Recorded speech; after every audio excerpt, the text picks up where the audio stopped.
আসসালামু আলাইকুম বন্ধুগণ। আজকে যাত্রা করছি ঐতিহ্যবাহী ১১ সিন্ধু, যেটি পাকুন্দিয়া অবস্থিত, তথা টুক বাজার হয়ে আমরা ওই জায়গাটিতে যাব এবং টুক বাজারের নিরিবিলি হোটেলে আমরা খাওয়া-দাওয়া করব।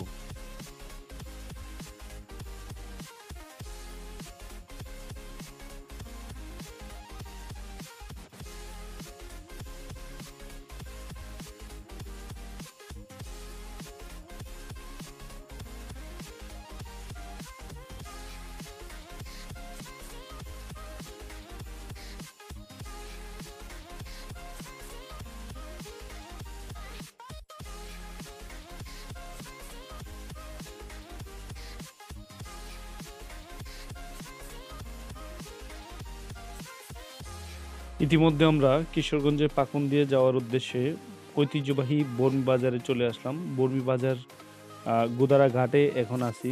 এই গুদারা ঘাটেই নৌকা দিয়ে আমরা মোটরসাইকেল সহ এই ঘাটটি পার হব, অর্থাৎ নদীর ওই পারে যাব। ওই পার থেকে তারপর আমরা সোজা চলে যাব টুক বাজার। তো চলুন যাওয়া যাক।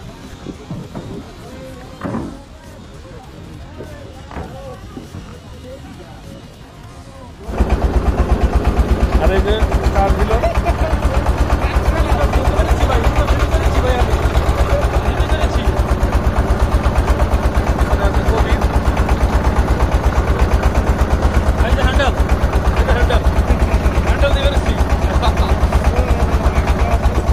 সম্ভবত ওর আগে বড় অভিজ্ঞতা আছে। আমি ধরতে পারি পারি স্টার্ট দিয়ে আমি এই ইয়া দিয়ে গেল কোচিং এ গেল তাই। হ্যাঁ, যতবার পার হয় ততবার স্টার্ট দিয়ে জায়গাটাও অসাধারণ। ওর বিনতি দ্বিতীয়বার প্রথমবার পার হইলাম।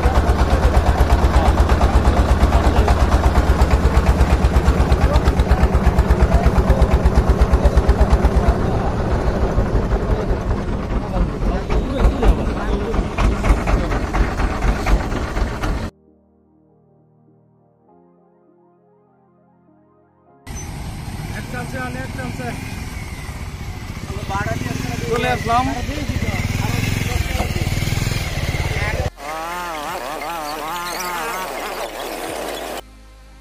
আমরা বর্মি বাজারে শীতলক্ষা নদী পার হয়ে রওনা দিলাম টুক বাজারের উদ্দেশ্যে।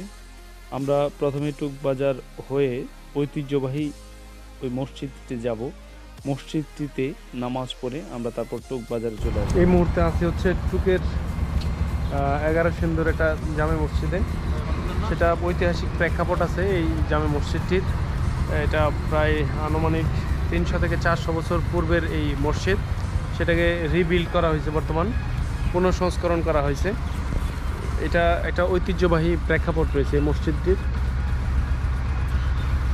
এই মসজিদটি মূলত মুঘল স্থাপত্য শৈলীর আদলেই তৈরি করা হয়েছে। এটি হচ্ছে মসজিদের আগের রূপ, বর্তমানে যেটি রিবোর্ড করা হয়েছে, যেমনটি ভিডিওতে দেখছিলেন। এটি হচ্ছে আগের রূপ। আমরা বর্তমানে রয়েছি সুলতানপুর দরগাপাড়া শাহী মসজিদের পাশেই। এখান থেকে আমরা দেখে নিব ইশাখার দুর্গ নামে পরিচিত যে দুর্গটি 11 সিন্ধুর। এই 11 সিন্ধুর জায়গাটি আমরা এখান থেকে দেখে নিব। তো চলুন দেখা যাক। 11 সিন্ধুর দুর্গ ছিল মধ্যযুগের বাংলার একটি দুর্গ। বর্তমান বাংলাদেশের কিশোরগঞ্জ জেলার পাকুন্দিয়া উপজেলায় এটি অবস্থিত। 12 ভূঁইয়াদের নেতা ইশাক খান মুঘলদের বিরুদ্ধে লড়াইয়ে এই দুর্গ ব্যবহার করেছিলেন। বর্তমানে এই দুর্গটির তেমন অস্তিত্ব নেই বললেই চলে। দুর্গটি তৎকালীন সময়ে বানার, শীতলক্ষা, আরিয়ালখা, গিয়র, সন্ধ্যা নদ সহ অন্যান্য আরও 11টি নদীর সংযোগ স্থল এখানে ছিল বিদায় তৎকালীন সময়ের জ্ঞানীগুণীজন ওই 11টি নদীর মোহনাকে 11 সিন্ধু নামে আখ্যায়িত করেছিলেন, যা থেকে কালের বিবর্তনের নাম হয় 11 সিন্ধু। এই দুর্গটি সর্বপ্রথম ব্যভূত নামে এক কুচ উপজাতি প্রধান 16 শতাব্দীতে এই দুর্গটি নির্মাণ করেছিলেন বলে জনশ্রুতি রয়েছে। তিনি একে রাজধানী করেন। ব্যভূত রাজার দিঘি নামক একটি দিঘি এখনও এখানে অবস্থিত রয়েছে। এই দিঘির পারে রাজপ্রাসাদ ছিল বলে ধারণা করা হয়। ঈশা খাঁ ব্যবুদ রাজার কাছ থেকে দুর্গটি দখল করে নেন এবং একটি শক্তিশালী সামরিক ঘাঁটিতে পরিণত করেন।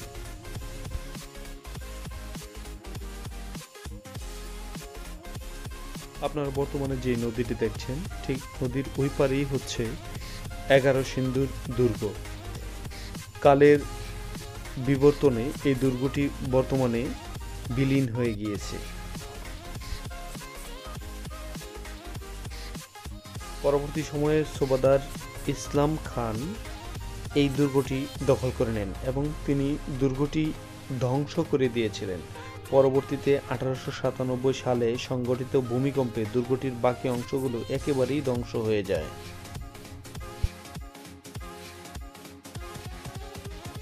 দুর্গটি একেবারে না থাকলেও 17শো শতাব্দীর দুটি মসজিদ এখনও টিকে রয়েছে। এগুলো হলো 1652 সালে নির্মিত সাদি মসজিদ ও 1697 সালে নির্মিত শাহ মোহাম্মদ মসজিদ। এই মসজিদ দুটি এখনও বিরাজমান। এই মসজিদ দুটি মূলত মুঘল সাম্রাজ্যের স্থাপত্য শিল্পের আদলে নির্মিত।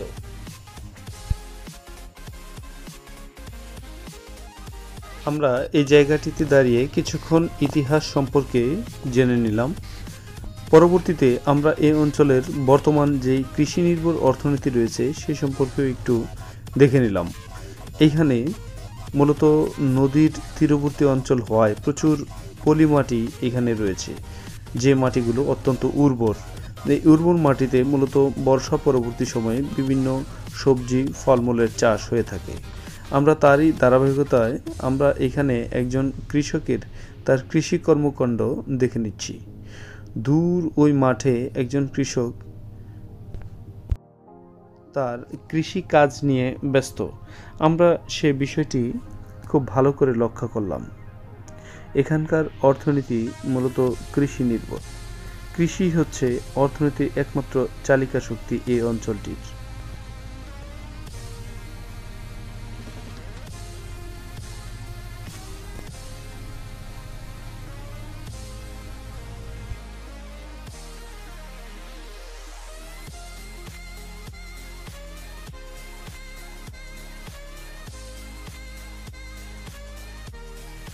এই বিষয়গুলো দেখতে দেখতেই আমাদের প্রচণ্ড রকম ক্ষুধা লেগেছে। আমরা এখন চলে যাব টুক বাজারের সাম্প্রতিক সময়ে খুবই প্রসিদ্ধ একটি হোটেলে। সেটি হচ্ছে হোটেল নিরিবিলি। এর স্বত্বাধিকারী হচ্ছেন তোতা ভাই। চলুন আমরা তাহলে হোটেল নিরিবিলিতে চলে যাই।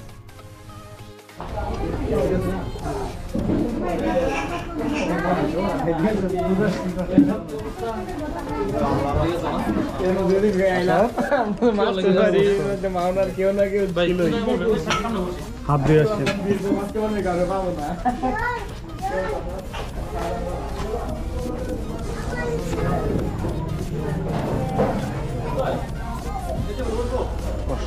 বস।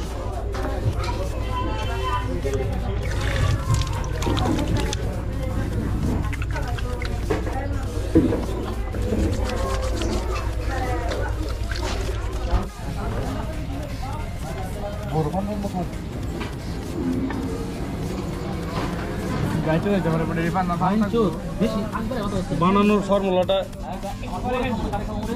জুম করলাম। হ্যাঁ, আচ্ছা, ওকে ভাই।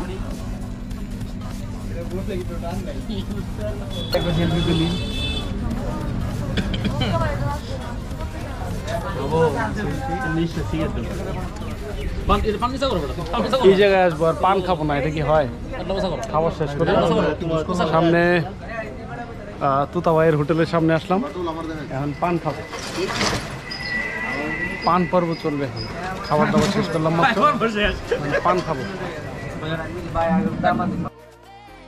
টুকবাজারের প্রসিদ্ধ হোটেল নিরিবিলিতে খাওয়া দাওয়া শেষ করে আমরা এখন বানার ব্রিজে চলে আসলাম।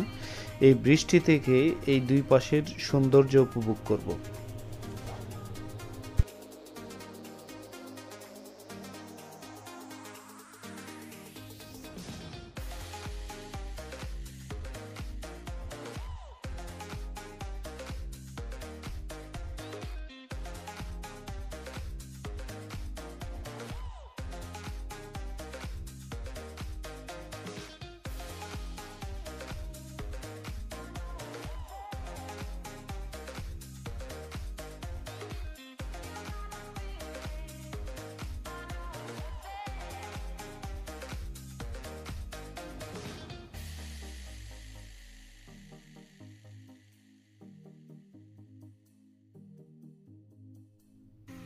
এই ব্রিজটি খুবই সম্প্রতি উদ্বোধন করা হয়েছে।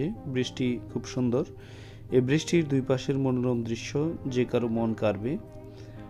অত্যন্ত মনোরম পরিবেশ, বিশেষ করে বিকেলবেলার পরিবেশ এখানকার খুব সুন্দর এবং মনোরম, উপভোগ করার মতো একটি জায়গা। ব্রিজের দুই পাশে খুব সুন্দর সুন্দর সরষে ক্ষেত রয়েছে, যেগুলো উপর থেকে দেখতে অত্যন্ত সুন্দর লাগে।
এবার চলুন বাড়ি ফেরার পালা।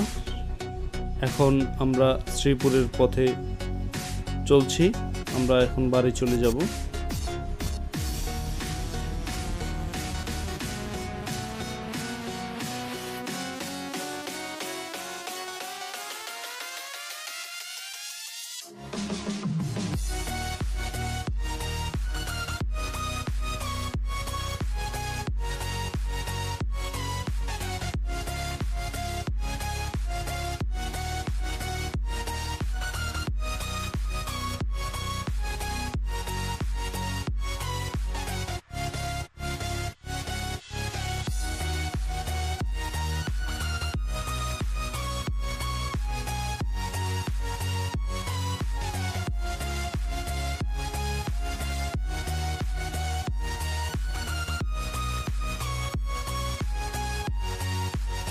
বাড়ির পথে ফেরার সময় আমরা আশেপাশের প্রকৃতি দেখে নিচ্ছি।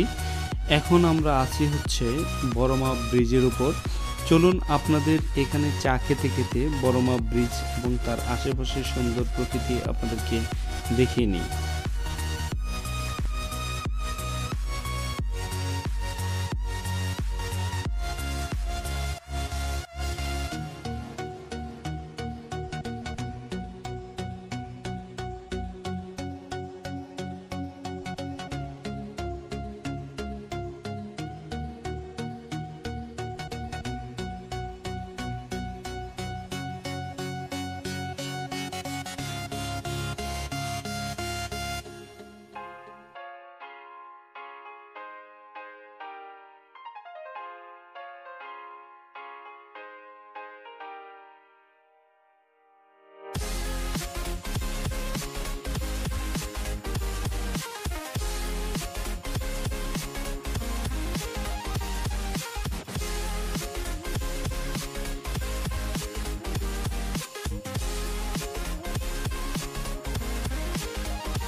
আপনাদেরকে অসংখ্য অসংখ্য অসংখ্য ধন্যবাদ কষ্ট করে সম্পূর্ণ ভিডিও দেখার জন্য।